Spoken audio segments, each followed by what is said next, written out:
काशी नगरी वर्तमान वाराणसी शहर में स्थित पौराणिक नगरी है। इसे संसार के सबसे पुरानी नगरों में माना जाता है। भारत की यह प्राचीन नगर उत्तर प्रदेश के दक्षिण पूर्वी कोने में वरुणा और असी नदियों के गंगा संगमों के बीच बसी हुई है। इस नगर का प्राचीन वाराणसी नाम से लोको उच्चारण से बनारस हो गया था, जिसे उत्तर प्रदेश सरकार ने शासकीय रूप से पूर्ववत वाराणसी कर दिया गया। हरिवंश पुराण के अनुसार काशी को बसाने वाले भरतवंशी राजा काश थे। कुछ विद्वानों के मत में काशी वैदिक काल से भी पूर्व की नगरी है। शिव की उपासना का प्राचीनतम केंद्र होने के कारण ही इस धारणा का जन्म हुआ जान पड़ता है, क्योंकि सामान्य रूप से शिव उपासना को पूर्व वैदिक कालीन माना जाता है।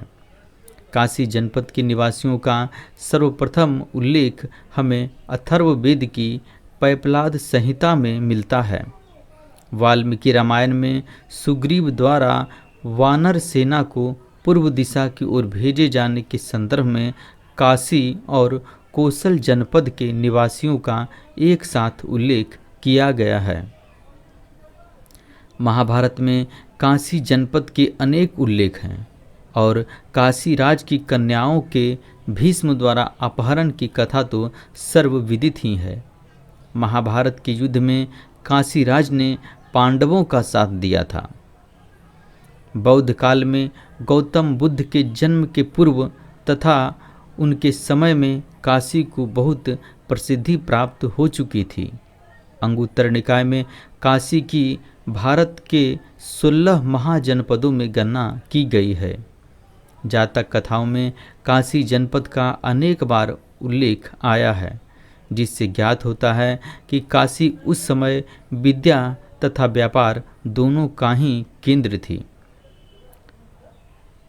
काशी के सुंदर और मूल्यवान रेशमी कपड़े का वर्णन खंडहाल जातक में किया गया है। भीमसेन जातक में यहाँ के उत्तम सुगंधित द्रव्यों का भी उल्लेख है। जातक कथाओं से स्पष्ट है कि बुद्ध पूर्व काल में काशी देश पर ब्रह्मदत्त नाम के राजकुल का बहुत दिनों तक राज्य रहा। इन कहानियों से यह भी स्पष्ट है कि काशी नगर नाम के अतिरिक्त एक देश या जनपद का नाम भी था। उसका दूसरा नगर नाम वाराणसी था। इस प्रकार काशी जनपद की राजधानी के रूप में वाराणसी का नाम धीरे धीरे प्रसिद्ध हो गया और कालांतर में काशी और वाराणसी ये दोनों समानार्थक हो गए। गौतम बुद्ध के समय में काशी राज्य कोसल जनपद के अंतर्गत था। कोसल की राजकुमारी का मगधराज बिंबिसार के साथ विवाह होने के समय काशी को दहेज में दे दिया गया था। बुद्ध ने अपना सर्वप्रथम उपदेश वाराणसी के निकट सारनाथ में ही दिया था, जिससे उसके तत्कालीन धार्मिक तथा सांस्कृतिक महत्व का पता चलता है। बिंबिसार के पुत्र अजातशत्रु ने काशी को मगध राज्य का अभिन्न भाग बना लिया और तत्पश्चात मगध के उत्कर्ष काल में इसकी यही स्थिति बनी रही।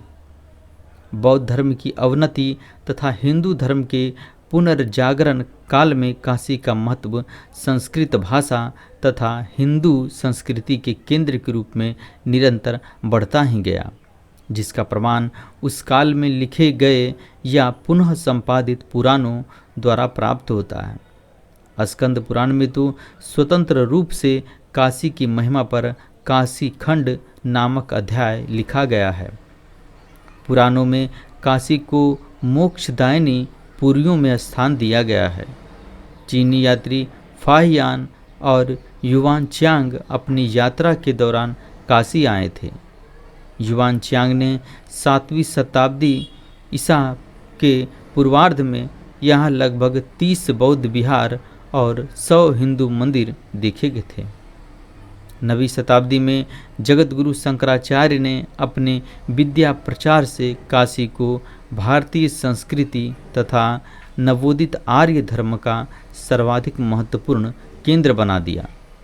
काशी की यह सांस्कृतिक परंपरा आज तक अविच्छिन्न रूप से चली आ रही है। भारतीय इतिहास के मध्य युग में मुसलमानों के आक्रमण के पश्चात उस समय के अनेक सांस्कृतिक केंद्रों के भांति काशी को भी दुर्दिन देखना पड़ा। 1193 ईस्वी में मोहम्मद गोरी ने कन्नौज को जीत लिया, जिससे काशी का प्रदेश भी, जो इस समय कन्नौज के राठौर राजाओं के अधीन था, मुसलमानों के अधिकार में आ गया। दिल्ली के सुल्तानों के आधिपत्य काल में भारत की प्राचीन सांस्कृतिक परंपराओं को काशी के ही अंग में शरण मिली। कबीर और रामानंद के धार्मिक और लोकमानस के प्रेरक विचारों ने उसे जीता जागता रखने में पर्याप्त सहायता दी। मुगल सम्राट अकबर ने हिंदू धर्म की प्राचीन परंपराओं के प्रति जो उदारता और अनुराग दिखाया, उसकी प्रेरणा पाकर भारतीय संस्कृति की धारा, जो बीच के काल में कुछ क्षीण हो चली थी, पुनः वेगवती हो गई और उसने तुलसीदास, मधुसूदन सरस्वती और पंडित राज जगन्नाथ जैसे महाकवियों और पंडितों को जन्म दिया एवं काशी पुनः अपने प्राचीन गौरव की अधिकारिणी बन गई। किंतु शीघ्र ही इतिहास के अनेक उलटफेरों के देखने वाली इस नगरी को औरंगजेब की धर्मांधता का शिकार होना पड़ा। उसने हिंदू धर्म के अन्य पवित्र स्थानों की भांति काशी के भी प्राचीन मंदिरों को विध्वंस कर दिया।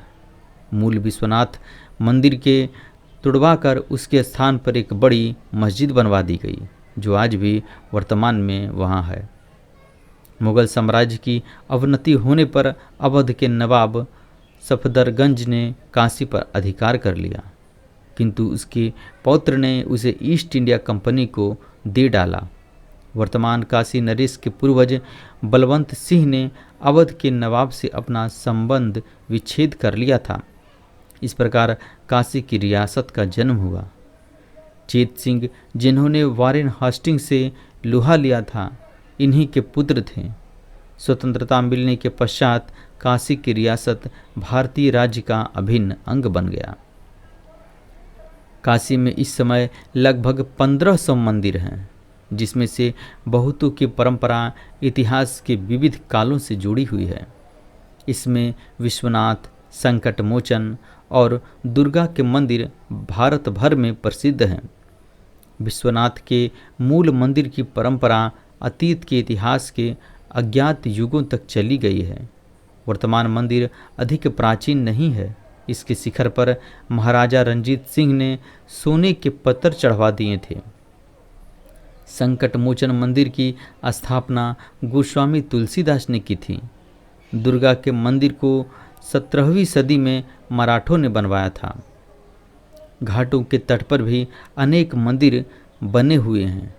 इसमें से सबसे प्राचीन गहड़वालों का बनवाया राजघाट का आदि केशव मंदिर है। प्रसिद्ध घाटों में दशाश्वमेध, मणिकर्णिका, हरिश्चंद्र और तुलसी घाट की गिनती की जा सकती है। दशाश्वमेध घाट पर ही जयपुर नरेश जयसिंह द्वितीय का बनवाया हुआ मान मंदिर या वेधशाला है। दशाश्वमेध घाट 3री सदी के भार शिव नागों के पराक्रम का स्मारक है। उन्होंने जब जब अपने शत्रुओं को पराजित किया था, तब तब यहीं यज्ञ कर स्नान किया। इस प्रकार के 10 विजय यज्ञों से संबंधित काशी का यह घाट दशाश्वमेध नाम से विख्यात हुआ। नवीन मंदिरों में भारत माता का मंदिर तथा तुलसी मानस मंदिर प्रसिद्ध है। आधुनिक शिक्षा के केंद्र काशी विश्वविद्यालय की स्थापना महामना मदन मोहन मालवीय ने 1936 ईस्वी में की थी। वैसे प्राचीन परंपरा की संस्कृत पाठशालाएं तो यहाँ सैकड़ों ही हैं। जो संपूर्णानंद संस्कृत विश्वविद्यालय काशी से संबंध है। इसके अतिरिक्त यहाँ काशी विद्यापीठ नामक विश्वविद्यालय भी है। जिसमें व्यवहारिक समाजशास्त्र की शिक्षा भी दी जाती है।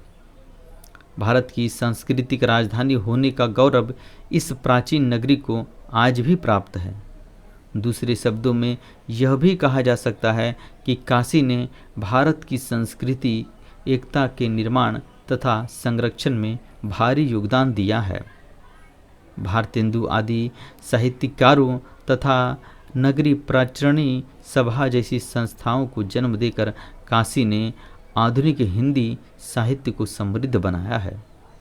प्राचीन काल से लेकर आने वाले समय में भी काशी अपनी सांस्कृतिक एवं धार्मिक महत्ता के लिए हमेशा ही जाना जाएगा, साथ ही हिंदुओं के दिल में अपनी अटूट छवि बनाए रखेगा। तो साथियों, आज हमने आपको काशी के बारे में बताई। अगर यह जानकारी आपको अच्छी लगी तो हमारे चैनल को सब्सक्राइब कर दें। साथ ही आपके जो भी सुझाव हो हमें कमेंट बॉक्स में अवश्य लिखें। जय काशी विश्वनाथ।